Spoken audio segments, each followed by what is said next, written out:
Hey, this is Rick, and this is another HTML5 game development tutorial using Typescript. Um, Today we're doing part two of our 2D collision detection. If you have seen the other one, and I would highly recommend it before doing this one, go back to the previous one, uh, then if you'll remember, we covered things like circle colliding with circle. Let me close this here. Rectangle colliding with rectangle, oriented rectangle colliding with oriented rectangle, line colliding with line. But we didn't do anything like what we're going to do today, which is basically mixing these guys up. You had to collide in the previous tutorial. You had to collide with the same type. Today, you could have oriented rectangle colliding with circle, or rectangle colliding with line, things like that. We're going to cover all the permutations so that in our games we can basically have multiple types of objects that can collide with other types. So, for instance, we had been working, on kind of like a little asteroids game before I digressed into collision detection. So you have your asteroid, and a circle might be a pretty decent approximation of that asteroid. But, with your ship, uh, an oriented rectangle would probably be much better. So, if we only had circles or only had oriented rectangles, it might not work out as well. So anyway, we're covering all of the different types. I did things a little differently this time. I'm trying to get away from, cutting and pasting code in the middle of the video, but hopefully things will go better this time through. So anyway, we start out with circle rectangle collisions. And the way we do this is what we know about the rectangle is its starting x-y coordinate, its width, and its height. And I put those into an attribute called dimension. So this is the position, and I added and there's also the dimension. So you know that it starts at this point up here, which is the xy coordinate for that top left corner, and it is that wide and that high. And for the circle, we have the center point, and we have a radius, of r. So what we're going to do to detect this collision is we need to find a range of values, the range that this rectangle covers along the x-axis, which would be this, and the range that it covers along the y-axis, which would be this. And we need to basically clamp the center point to those values, and that will give us the closest point to the center. And once we know what that closest point to the center on the rectangle is, then we can just basically create a vector here and determine the magnitude of that vector and see if the magnitude of that vector is greater than or less than the radius. So if it is, then we know that those two don't collide, and if it isn't, we know that it doesn't. So let's just take a quick look at the code for this guy. I'll go down to class collision. Okay, so we're starting off with circle rectangle. And like I said, we have the close point, which is that point we're trying to determine, which is the closest point on the rectangle to the center point of the circle. Right there. So what we do is we just create a new one starting out. We haven't put any values in this close point yet because we're still trying to, the whole point of this is to try and figure it out. Then we're creating a range of x values, which is basically from this point, the x coordinate from this side to the x coordinate on this side, So that will be the range. So it might be something, your x range here might be something from like 100 to 200. So the way we would get that is by taking the position of that rectangle for the minimum of the range, and the maximum of the range is going to be the position, the x position plus the x dimension or width. And then we do something very similar for the y to get the y range. We get the minimum of the y range as the y position, that top left corner, and the maximum of the y range is the y position plus the y dimension, which is also the height. So now we have two ranges that we can clamp to. And then we just clamp that C position to there. Now, clamping is a pretty simple thing. Basically, when I'm clamping to a value, so let's say I clamp, not champ, I wanted to write champ for some reason, but clamp this center value of x. So, as I said, let's say this x range, this was 100 along the x-axis, and this was 200. And let's say the x value of this center point is 50. Well, if I clamp 50 to a range of 100 to 200, that's going to return 100. Because basically what clamping does is it never returns less than the minimum value, and it never returns more than the maximum value. So if you pass in a value less than the minimum, it's just going to return whatever that minimum range is.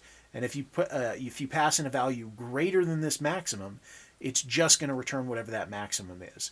So you know that the point, basically, you know that the closest point along this rectangle is going to be someplace that is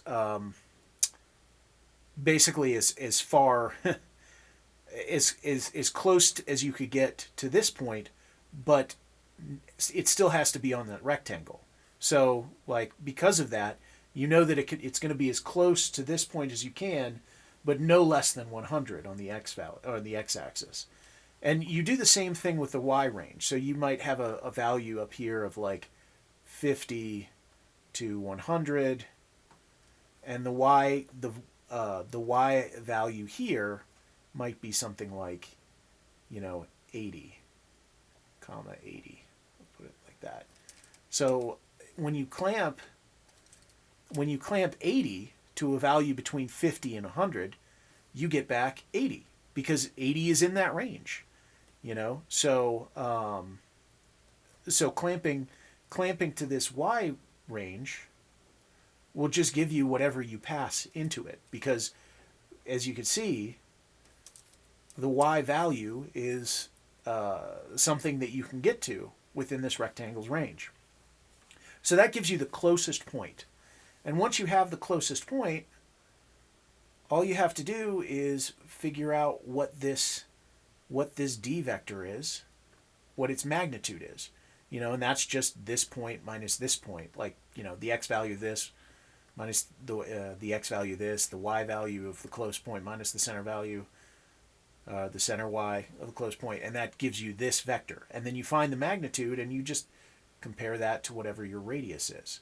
And if it's greater than that, if this distance is greater than your radius, they don't hit. If it's closer than your radius, like it is down here, then they do hit. So basically, here's where we're starting to get that distance. So we start out with the center position, the center position of the circle, and then we subtract the close point from that. And then we just get the magnitude squared.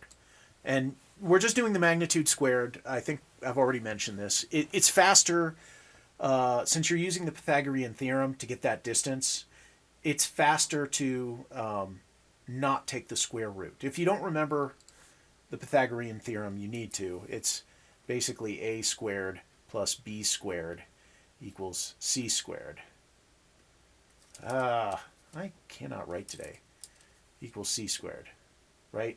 So, the way that works is when you want to get any distance from here to any other point, all you have to do is know your x coordinate, which you substitute for a squared, and you need to know your y coordinate, which you substitute for b squared, and then that gives you your distance squared.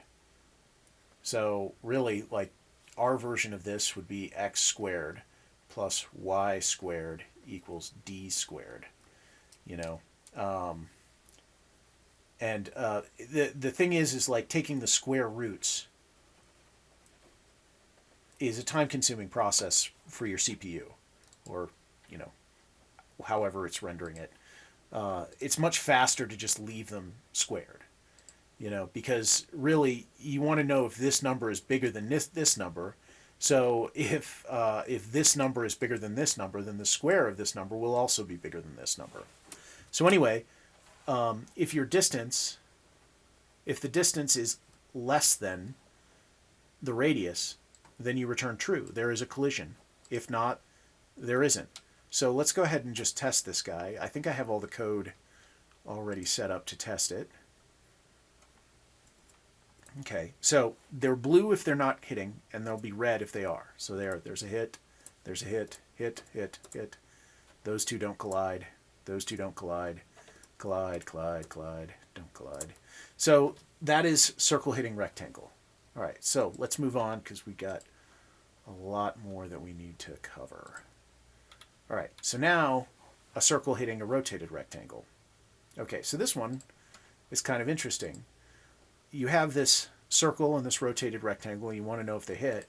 Well, what you could actually do is rotate your rectangle around so that it is actually not oriented. So you basically change your rotation of your rectangle, you change the position of your circle relative to that, and you just move these guys all together. Let's see. So if I want to demonstrate that, I can just grab this and see if I rotate all of these, I can then change it so that it's like that, and I can still test to see if it collides. So I don't need to leave it the way it was. I can rotate it, and then I can just test a rectangle against a circle. So that makes our job a lot easier, right? So the way that we do that, so we have a circle and we have a rotated rectangle. And basically, we want to change this rotated rectangle. We want to transform it into just a regular rectangle. With the rotated rectangle, we're using half dimension instead of dimension. So we just have to multiply that by 2 to get our dimension. We also have to change our position a little because, we're dealing with like a different starting point. But anyway, so we have our circle, we have our radius of our circle, and we have, what do we use? LC. Okay, so LC is our modified circle. So we're trying to modify this circle to have a new position. So we get the radius. The radius is going to be the same. We copy over the position. We are subtracting the rectangle's position because we're also going to change the position of this rectangle to get it to move it to 0. So we want the rectangle to basically be moved down to like 0 on the x and y coordinate. And then all we have to do from that point is rotate the position of the circle. And once we rotate the position of the circle, we can then add back in the half dimension, which we need to do because basically like the rotated rectangles, they're kind of their origin is in the center, whereas the other rectangles, the origin is in the top left corner, because you want to rotate the rectangle around the center. So once we do that, all we have to do is do a collision test between our regular rectangle and our circle, and so then we just have a regular old rectangle and a circle collision. So we don't need to even add that much extra code. We just reuse the circle rectangle collider, the collision detection that we already have, and we just shift things around so that we don't have any rotation on our rectangle. So it's fairly simple.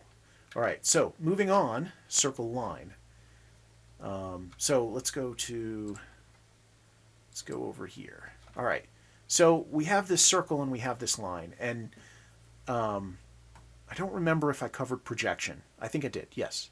I think I covered projection already. So we're going to have to use something called projection in order to determine whether or not there is a point on this line segment that is within the circle. So projection, if you want to project this green vector onto this red vector, you basically have to make you basically have to make a right triangle out of it, and then whatever distance you get on your red vector is going to end up being your projected vector.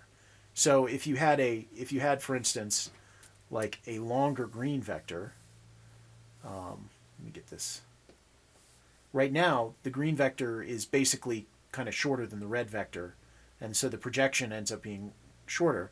But let's just say, oh, come on, where are you? I need a green. Give me a green. All right. Let's just say you had this guy longer, and he was like out to here. You could project farther than this goes also. So that projection would come down like this. So basically, your projection is taking and making a right triangle kind of out of those two vectors and giving you back this new vector. And you do that using dot products. I'm trying to remember if I covered it. Let's go look at the code just to be sure.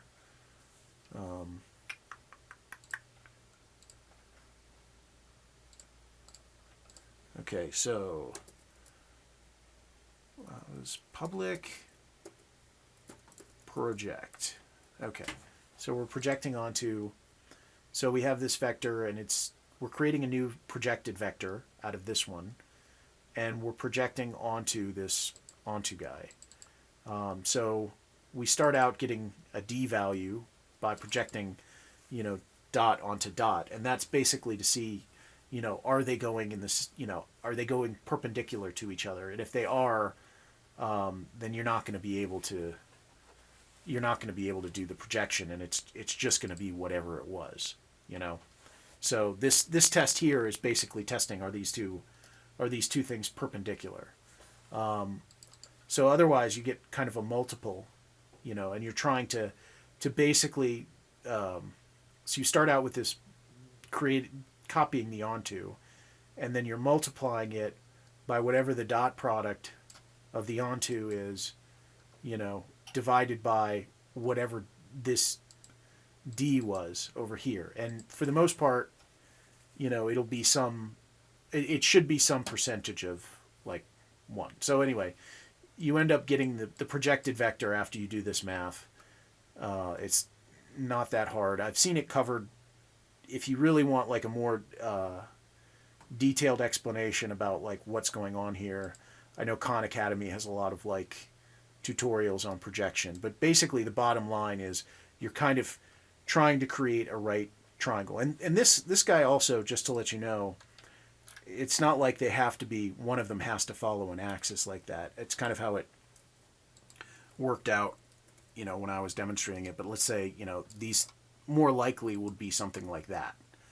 So you've got these two just random vectors like this guy, and you're saying, okay, well, what happens if I project green onto red? And then you'd have to like draw a perpendicular kind of coming off of your red vector there that touches the tip of your green vector, and that would give you your projection. So after you figure that out, you can use this to find the closest point on a path, which is kind of nice. Let me get this one. So let me cover all the possibilities, because right here we have your endpoint is in the circle. So first thing you want to do before you even test for these projections is to test, are either your endpoints in the circle? Because if they are, that makes life real easy. All you have to do is say, okay, well, check this point. Is its distance to the center less than the radius? If it is, then we know there's a collision. Check this point. If the distance is less than the radius, then we know there's a collision. Then after that, then we start the whole closest point check. So, this one, there's a line, and the closest point on this line, if you notice, neither of the endpoints, are within that circle.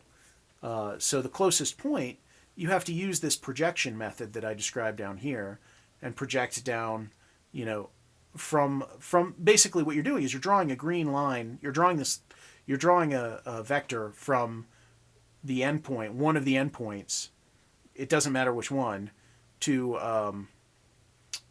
actually, or does it?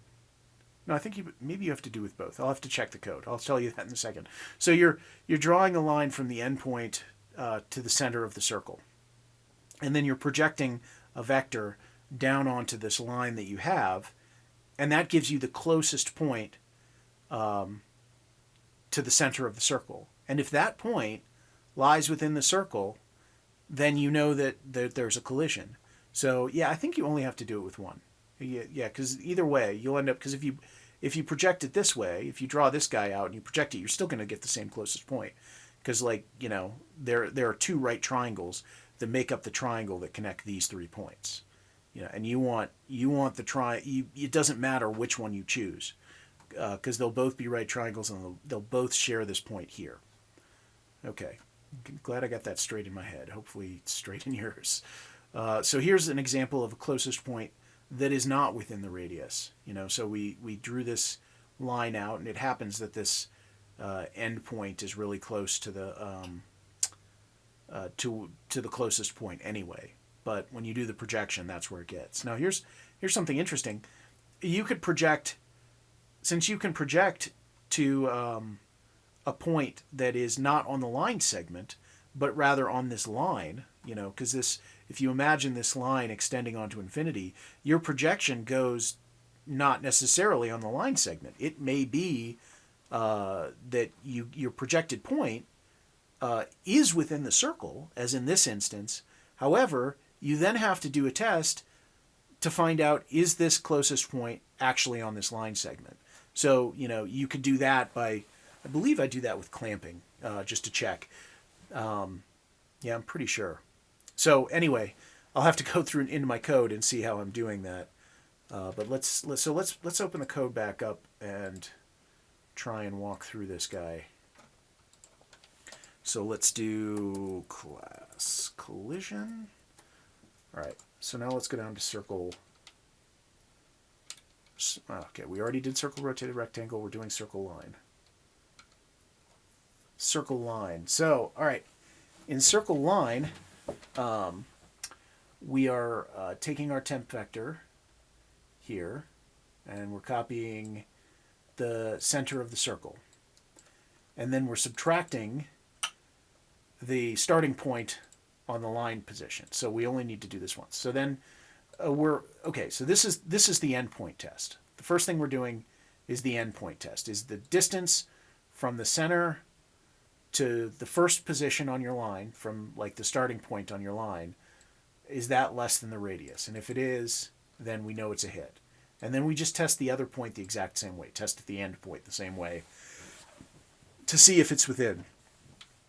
Okay, so now we have to, you know, if both of them are not within that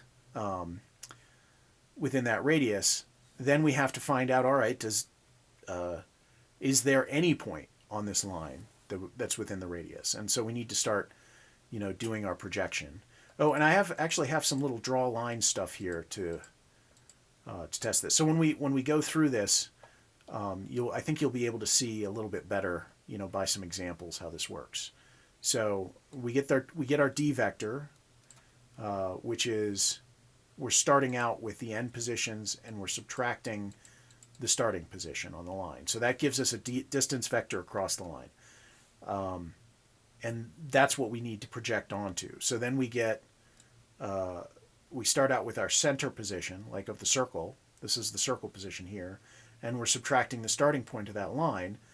And this is going to be what we're projecting from, if I'm not mistaken. Yeah, okay. So then down here, we're saying, take this vector that is going from the center point of the circle to the starting point of the line, and project that onto that vector that goes across the line.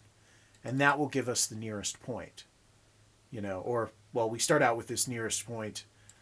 We got to start out with, once we get that projection, we have to start out with the starting values and add the vector that we get to that. Okay, so now we should have our projection that gives us our nearest point. And then, let's see.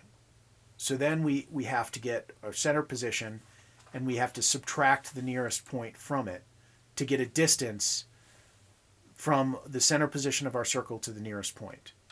And if the center position of our nearest point, okay, this is the sorting stuff that we're doing. Okay, if the center position from our nearest point is greater, then we technically don't have to do this, but we don't do that check just yet. This is the check to see if that nearest point that we projected is on the line. So we get the range, we set up a range along that line, and a range, basically an X range and a Y range, and then we check to see if that nearest point is within those ranges on the line. And if they're not, then we don't have to get the distance. I mean, I guess I could have probably grabbed this distance stuff and moved it down here so it's a little clearer. But anyway, this is the range check to see if that point is on the line. And if it's not on the line, then we don't have a collision. If it is on the line segment, then we have to do the distance check to that point to see if it's true. Now, let me go through and actually just let me do a test of that. It looks like I didn't test out the rotated rectangle. Was it circle rotated rectangle? Yeah, I didn't test out circle rotated rectangle. But let me go. I want to do the circle line collider first, and then we'll go back and check out the circle rotated rectangle, even though we're kind of past that. All right, so let's test this guy out.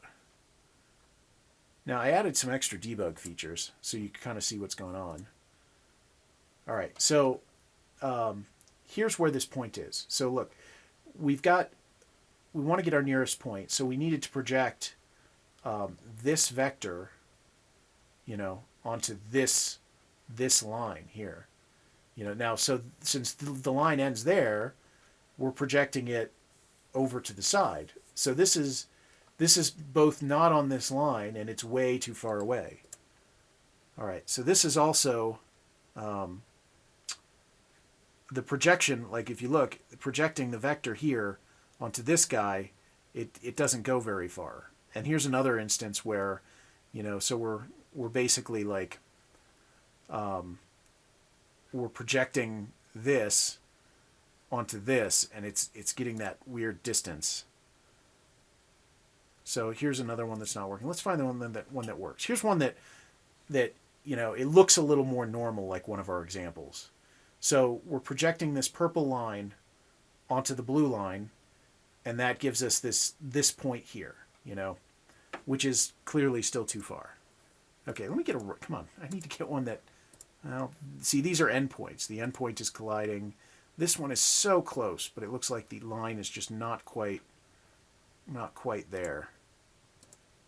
Come on, give me one that actually hits. Not that one. Not that one. Not that one.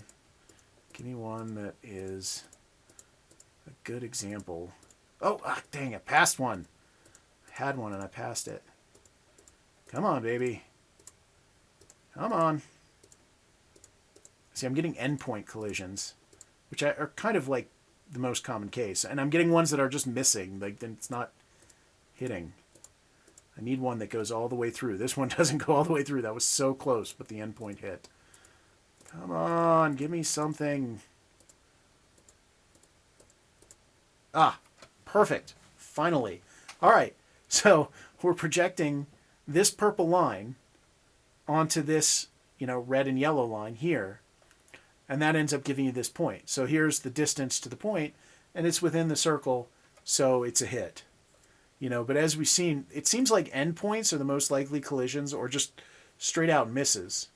There are a lot of them that miss because you're projecting that closest point, but it's just not in there. So it seems like I'm not getting. Oh, here we go. I guess this point must have been just outside.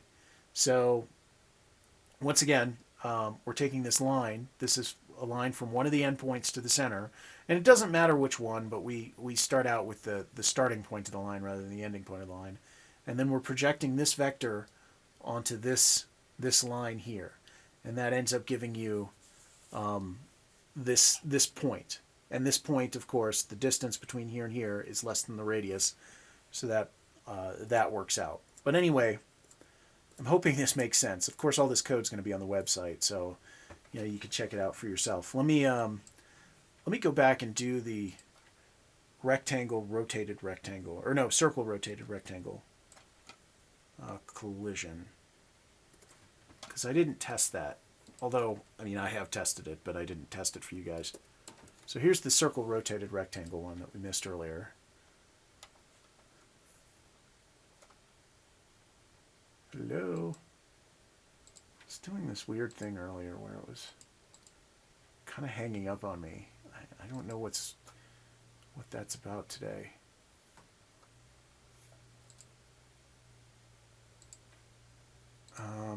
I was doing this earlier. I'm a little bit baffled by this. Did I put something in there? All right, so I'm looking to see. I'm not seeing anything in the console. So I don't think there's an error. I think it's just hanging for some reason. Did I? Oh, I see what I did. Just being stupid. All right. I bet you that's the problem. There we go. All right. So circle and rotated rectangle. So that seems to be working okay. I mean, basically what we're doing is we're rotating this rectangle so that it's down here, and we're not changing it. We're basically like rotating all the values, and then moving the circle in a corresponding way, corresponding transformation, and then doing the check. Of course, you don't see that. We're just drawing what the original shapes were, and that's kind of how you do it. That's just for the purpose of doing the collision detection. So that seems to be working just fine.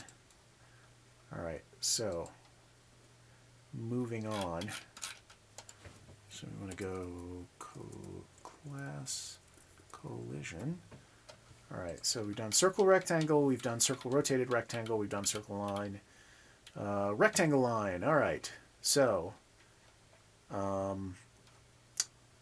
I remember right, now, I've seen other ways to do this. I kind of rolled my own way, but basically I just did this because it was fast. I don't know that this is the most efficient way, but what I did was first check both endpoints, see if either endpoint happens to be within the rectangle, which is pretty easy. Because you're basically just testing, okay, is this point less than the minimum? Is it less than the minimum and greater than the maximum in the X range? Is it greater than the minimum but less than the maximum in the X range? Is it greater than the minimum or less than the maximum in the Y range? So that's pretty straightforward. You have like an XY coordinate on this, and you're comparing the X range to this and this. If it's in the middle, that's good. Then you can move on to the Y. You test, is it between this and this? If so, that's a collision. So you have to do that with both endpoints. And if either one are inside, the line collides. So that covers this scenario and this scenario, where one is in or both are in. And then the next thing you have to do, if you don't, if neither are, is just look for a collision with the edge lines. And we've already written a line collider. So then all you have to do is grab all four edges and find out, are we hitting any of those edges? So basically we're doing a lot of reuse with this one. So here's what I was talking about with the endpoints. We're getting a max range and a min range. We're getting an X range. We're getting a range of X values. We're getting a range of Y values, and we're checking, the position against that range, and returning true if the first point falls in that range. We're returning true if the end point falls in that range. If either point falls in that range, we know there's a collision. If not, we're creating a line collider, because we're just a rectangle is just four lines. It either has to, the only way there could be a collision if there are no lines hitting is this scenario right here. That's the only way there could be a collision with this rectangle if there isn't a collision with one of the edges. But our first case of testing the edge points, or the line end, the segment's endpoints, that comes out true, because as soon as it tests this point, it's going to say, oh, that point happens to be within the rectangle, so we have a hit, we can move on. So it tests those. There were that scenario first, and so this is the only case where it's not going to hit at least one edge. So then we just go through and we test the 4 edges.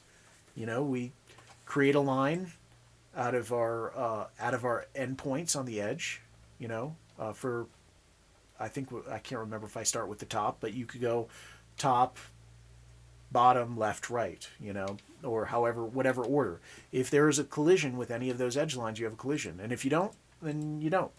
So it's pretty simple and straightforward to do that test. So let's go and do our rectangle line collider and see.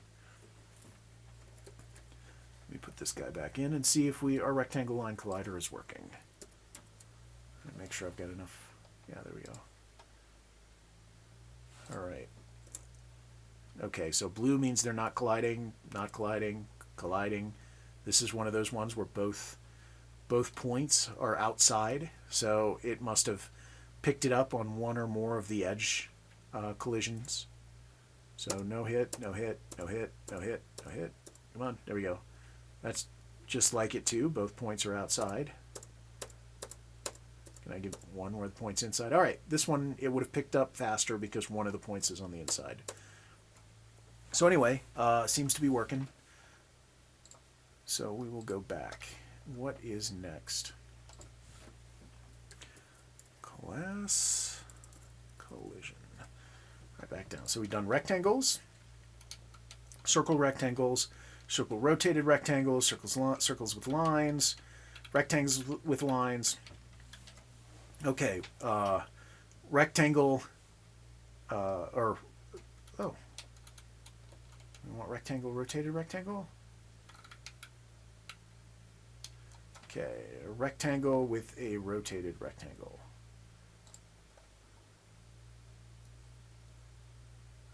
Let's see. Oh, we already did that one. Didn't we? No, we didn't. Oh, all right. So rectangle with a rotated rectangle is also really easy. All you have to do is convert one of your rectangles, convert your regular rectangle, your non-rotated rectangle, to a rotated rectangle with a rotation of 0. And then you just call your rotated rectangle collision. So that guy's pretty straightforward. I don't think I have any images for that. It's basically you're doing the same thing that you do when you just do a regular, the original rotated rectangle collision. All you have to do is basically copy these values over and set the rotation to 0.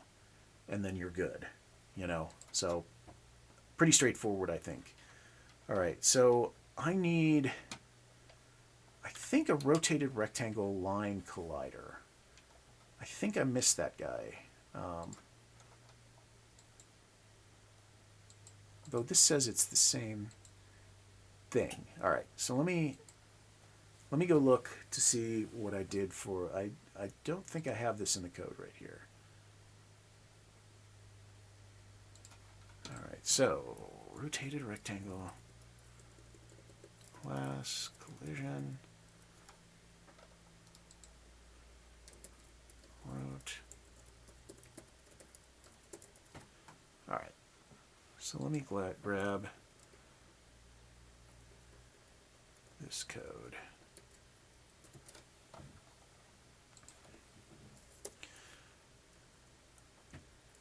And all right, now I got to remember what I did. For some reason, I don't seem to have much in terms of notes on this. I just say also works for rotated rectangle. What do I have?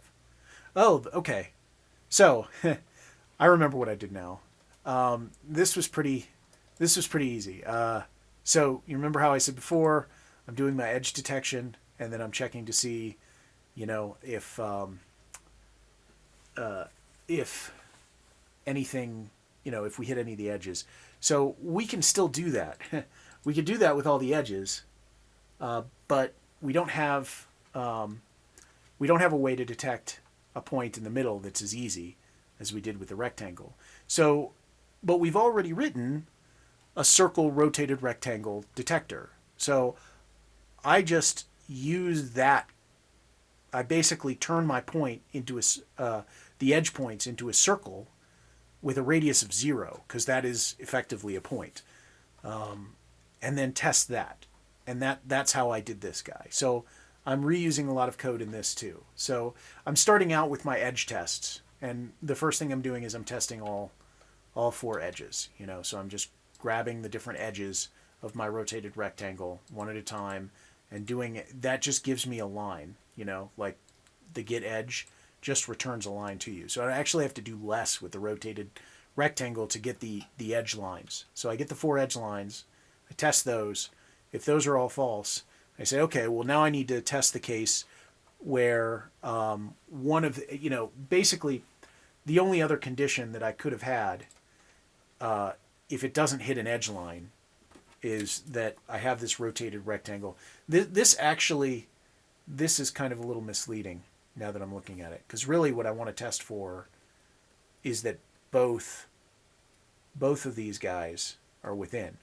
But I don't really need to, because don't need to test both of them, because if one of them is in, then I know both of them must be in. Because if one of them is, if this weren't the case that both of them were in here, I would have hit one of the edges, that or that or that or that. The only way that we could have something that didn't hit one of the edges and still collides with this object is if the line is completely within the rotated rectangle. So, but I don't need to test both of those, because I know if one of them is in, they must both be in. So at this point, I basically create a circle collider. I set its position equal to the starting position of the line, and I give it a radius of 0. And then I just return whether or not that circle collides. And that's how that works. So that is also pretty straightforward. Now I can go and test this guy, and I think this is my last one. I think I've got everything covered at this point.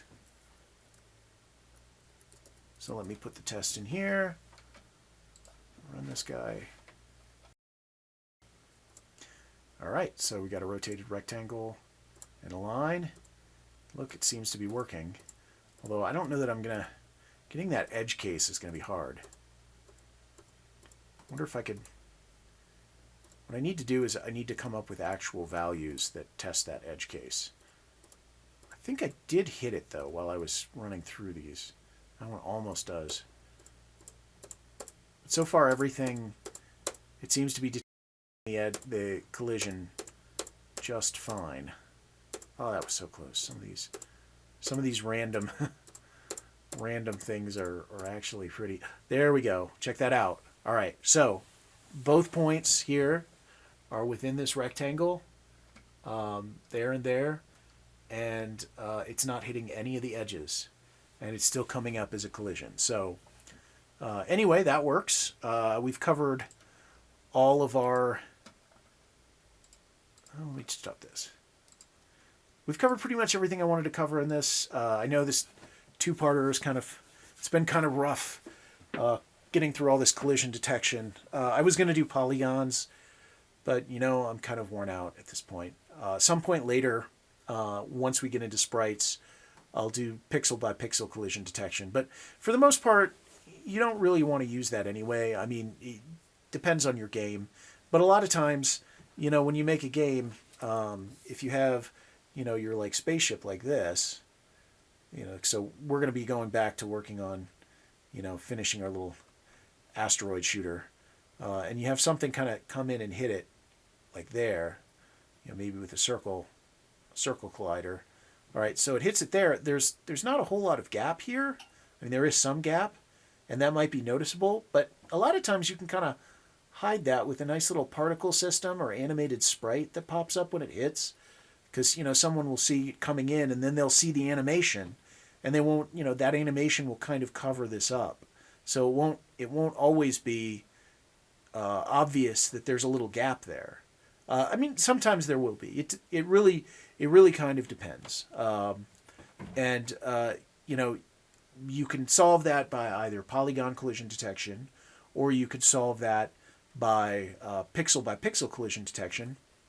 Or another thing you could do is you could actually use a compound collider. So if let's say I have this spaceship, I could put a rotated rectangle here. That's kind of like, that would kind of not be as bad, and then I could put a rotated rectangle here. So there would be less gap when it's doing its collision detection. So each time you detected a collision, for that object, you would have to test against two different colliders. But I mean, you could do this with just about any shape. I mean, so let me give you another quick example. So let's say you have like some sort of like spaceship thing, with like big wings and an engine or whatever, and you want to get more precise. I mean, you could like fill this up with little circles, and the circles could give you pretty good collision detection, or you could fill it up with oriented rectangles, or or lines. Like if you want to if you want to, you could do some edge detection on this, and you could just detect, if you want to just do edge detection on multiple like edges, you could do that, like just make these different lines and test those, and then maybe put a circle in the middle, and a couple circles here. You can use compound collision detection to get more precision if you don't want to do pixel by pixel, or if you don't want like true polygon collision detection. So you could kind of use this to get just about any shape, or get close enough. But anyway, we're going to move back on to actually making the game again, since we've been off on this tangent for a while now. But anyway, I'm hoping that you like the two-part tutorial, and please subscribe if you get a chance. Thank you very much.